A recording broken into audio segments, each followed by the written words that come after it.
एक power button मिलता है जिससे आप इन्वर्टर को ऑन ऑफ कर सकेंगे।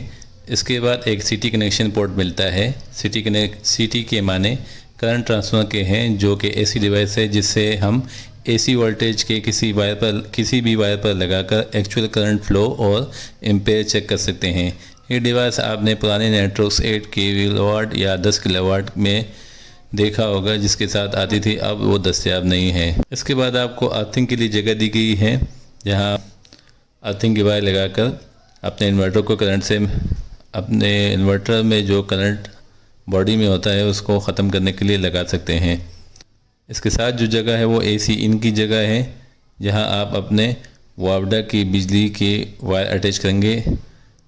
इसके बाद एसी आउट की जगह है, जहां से इन्वर्टर सोलर पैनल की मदद से जो एसी वोल्ट बनाएगा वो यहां से आउट होंगे। यहां पर आप अपने घर के अप्लायंसेस